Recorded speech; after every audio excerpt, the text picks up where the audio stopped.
So hello everyone. आज के इस वीडियो में हम बात करने वाले हैं गायनी में थेरेप्स की, और इसमें हम एक्यूट पीआईडी के थेरेप्स आज पढ़ेंगे। और एक्यूट पीआईडी के जो थेरेप्स हैं इनको आप प्यूरपुरियल पायरेक्सिया में भी लिख के आ सकते हो, और बहुत ही सिमिलर मेडिसिन्स होती हैं, तो इसीलिए मैंने दोनों टॉपिक्स को साथ में कवर किया है। तो दो टॉपिक्स के थेरेप्स आज कवर हो जाएंगे, एक ऑब्स का एक गायनी का, और गायनी में एक्यूट पीआईडी और ऑब्स में प्यूरपुरियल पायरेक्सिया या प्यूरपुरियल फीवर। ठीक है, तो सबसे पहली जो इसमें मेडिसिन आती है और सबसे इम्पॉर्टेंट वो आती है पायरोजन। एंड पायरोजन की इंडिकेशंस बता देता हूँ। तो पायरोजन की जो फिजिकल जनरल्स की इंडिकेशन एलेंस की नोट्स में दे रखी है वो आपको एज इट इज़ लिख के आनी है पेपर में, अगर आपके पास क्वेश्चन आता है और आप पायरोजन लिखते हो तो। फॉर सेप्रीमिया और सेप्टिसीमिया, प्यूरपुरल और सर्जिकल फ्रॉम टोमेन और severe gas infection during course of diphtheria, typhoid और टाइफस। तो किसी भी वे से अगर सेप्रीमिया, सेप्टिसीमिया ये सब हो रहा हो, when the best selected remedy fails to improve और पार्शियली रिलीव, मतलब या तो वो एमिलरेट नहीं कर पा रही या फिर परमानेंटली इम्प्रूव नहीं कर पा रही, तब आप पायरोजन दोगे अगर सेप्टिसीमिया के केसेस हैं। बट इसकी और इंडिकेशंस क्या है? तो जैसे आर्निका में लगता है कि bed feels so hard, parts lane on feel सोर एंड ब्रूज, जिन पार्ट्स पे वो लेटा है, मतलब जिस साइड लेटा है ऐसा लगेगा ये पूरे हाथ में बहुत ज़्यादा पेन हो रहा है, तो पार्ट्स लेन ऑन फील सोर एंड ब्रूज। तो आर्निका, बैप्टीसिया, ये जो मेडिसिन हैं इनकी तरह ये भी रैपिडली चेंज ड्यूक्यूबिटस करता रहेगा, रैपिडली अपना ड्यूक्यूबिटस चेंज करता रहेगा, क्योंकि जिस पार्ट पे भी ज़्यादा देर तक लेटा रहेगा ऐसा लगेगा कि वो वहाँ पे सोरनेस और ब्रूज्ड फीलिंग आ रही है। ठीक है, and great restlessness must move constantly to ameliorate the soreness of parts, जैसा मैं आपको ऑलरेडी बता चुका हूँ। तो आर्निका, यूपेटोरियम, रस्टॉक्स, ये सारी मेडिसिन इस चीज़ के लिए यूज़ होती हैं। ठीक है, फिर आप देखते हैं कि इसके फीमेल में क्या इंडिकेशंस है। तो देखो, फिजिकल जनरल के ये इंडिकेशन आपको लिख के आने ही आने हैं, क्योंकि प्यूरपुरियल फीवर और एक्यूट पीआईडी दोनों के अंदर ना फीवर जरूर होगा। तो फीवर में फिजिकल जनरल सबसे ज़्यादा इंपॉर्टेंट होते हैं। थर्स्ट कैसी है, स्वेटिंग कैसी हो रही है ना, ये सारी, टंग कैसी है, तो ये सारे आपको लिखने ही है, और साथ में फीवर और फीमेल रिप्रोडक्टिव सिस्टम के जो बाकी इंडिकेशंस है वो भी लिख के आने हैं। तो अब इसके फीमेल रिप्रोडक्टिव सिस्टम में देखते हैं। तो फीटस और सिकंडाइंस रिटेन, देखो अगर कोई चीज़ रह जाएगी यूट्रस के अंदर फॉलोइंग द पार्चुरेशन, तो क्या होगा, वो बाद में इन्फेक्ट हो जाएगी तो उसकी वजह से फीवर आ जाएगा बॉडी में। तो प्यूरपुरल फीवर के लिए हो गया, है ना। डिकम्पोज डेड 4 डेज, और देखो डिकम्पोज हो रहा है dead 4 days, black horribly offensive discharge. इसका पायरोजन का स्पेशल कैरेक्टरिस्टिक है, इसके जो सारे ही डिस्चार्जेस होते हैं वो हॉरिबली ऑफेंसिव होते हैं। ठीक है, never well since septic fever, और वो बोलेगी कि जब से वो एक बार फीवर आया था तब से मैं ठीक ही नहीं हुई, जब डिलीवरी के बाद से फीवर आया था तब से ठीक ही नहीं हुई, ऐसा फीमेल बोलेगी। तो देखो ये हिस्ट्री है नेवर वेल सिंस की। फिर फॉलोइंग अबॉर्शन और confinement to arouse vital activity of uterus, और ये वाइटल एक्टिविटी ऑफ यूट्रस को भी अराउज कर देता है। फिर लोकिया, लोकिया आपको पता होगा कि ये फिजियोलॉजिकल होता है वैसे तो, डिस्चार्ज आफ्टर मतलब आफ्टर डिलीवरी, पहले रेड कलर का आएगा, फिर सीरोसा, फिर लोकिया वाइट कलर का हो जाएगा। तो ऐसे ऐसे 3 लोकिया होते हैं ना, 3 टाइप के डिस्चार्जेस होते रहते हैं ये अलग अलग डेज में, और काफ़ी दिन तक लोकिया होता है, मतलब डिस्चार्ज होता है यूट्रस से आफ्टर डिलीवरी। बट अगर लोकिया कैसा हो रहा है, थिन एक्रिड ब्राउन, एक्रिड आ रहा है वेरी फीटेड, वैसे जो लोकिया होता है वो ऑर्डरलेस होता है। अगर वो फीटेड है, अगर उसमें स्मेल आ रही है बैड स्मेल, तो इसका मतलब it has been infected, uterus के अंदर इन्फेक्शन हो गया है। तो प्यूरपुरल सेप्सिस के लिए भी आप पायरोजन दे सकते हो, जैसा नाइट्रिक एसिड में भी होता है।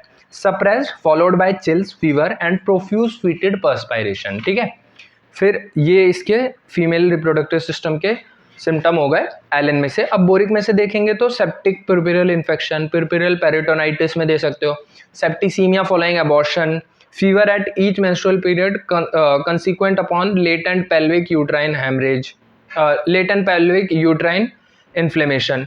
तो अगर पेल्विक इन्फ्लेमेशन है और उसकी वजह से हर मेंसेस के टाइम पे फीवर आ जाता है, तो उसमें भी पायरोजन अच्छा काम करती है। यूट्राइन हेमरेज हो रहा है तो उसमें भी अच्छा काम करती है। पीआईडी के केसेस के लिए अच्छा काम करती है।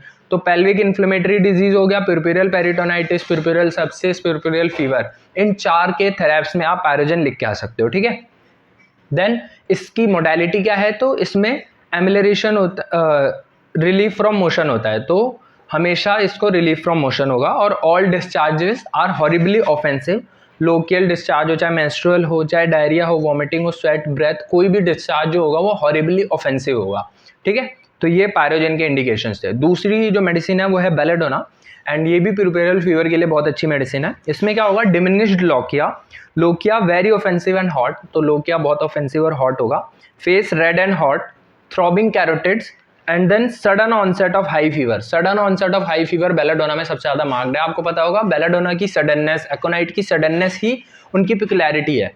तो इसके अंदर देखो डिमिनिश लोकिया होगा, lochia very offensive and hot होगा, face red and hot, throbbing carotid, sudden onset of high fever, marked congestion and inflammation.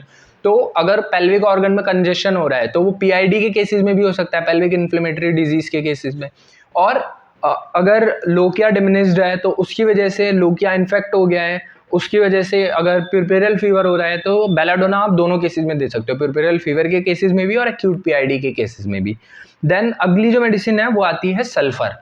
अब सल्फर क्यों लिया मैंने, तो sulphur acts well in chronic और lingering cases of puerperal fever when the well chosen remedy fail. तो आपको sulphur का ये कीनोट पता होगा कि जब कोई भी वेल चूजन रेमेडी फेल कर रही हो किसी केस में, एक्यूट केस में, तो उसमें हम सल्फर देते हैं। तो इसीलिए एक्यूट पीआईडी, प्यूरपेरल फीवर जैसे केसेस में हम सल्फर यूज कर सकते हैं।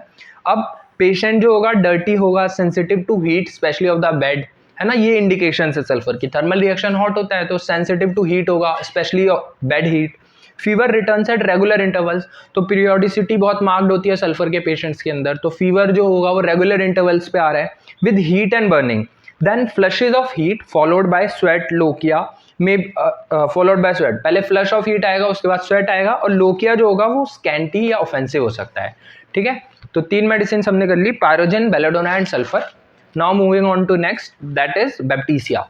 अब बैप्टीसिया के अंदर देखो क्या लिखा हुआ है, बैप्टीसिया की इंडिकेशन अगर आप देखोगे तो लोकिया एक्रिड फीटेड, यहाँ पे भी देखो फीटेड लोकिया है। Then puerperal fever, threatened miscarriage from mental depression, shock, night watching, low fevers. अब देखो यहाँ पे भी लो फीवर्स की वजह से थ्रेटन्ड मिसकैरेज हो रहा है, तो थ्रेटन्ड अबॉर्शन के केस में भी आप बैप्टीसिया लिख सकते हो, एक्यूट पीआईडी के केस में और प्यूरपेरियल फीवर के केस में।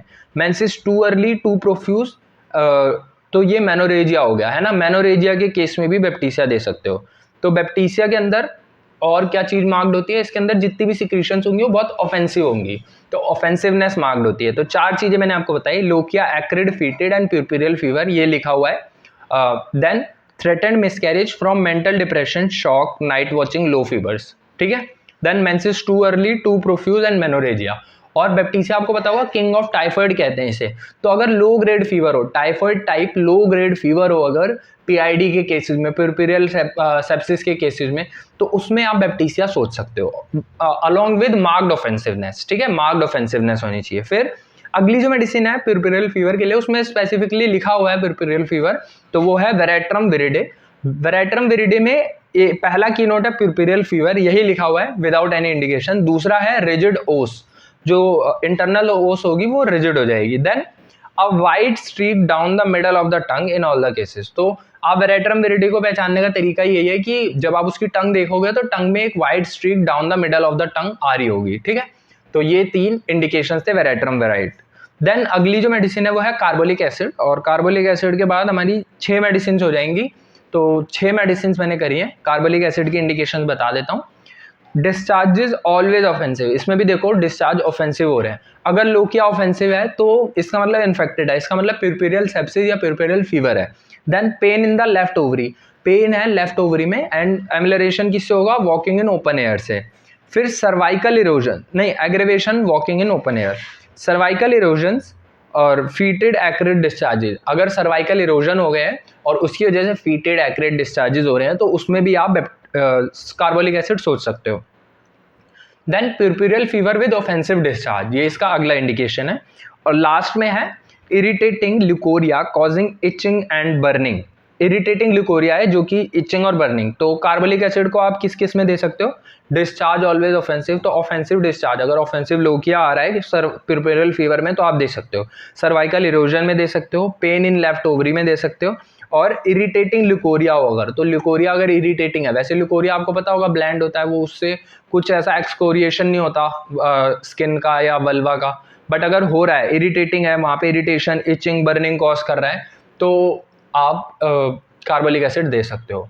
सो this was about the therapeutics of acute PID and puerperal fever, pyrogen, sulphur, belladonna, baptisia, veratrum viride and carbolic acid. और कार्बोलिक एसिड को आप nausea and vomiting of pregnancy के लिए भी यूज कर सकते हो, जैसा मैंने आपको पिछली वीडियो में बताया था। इसके इंडिकेशन एक बार पढ़ लेना।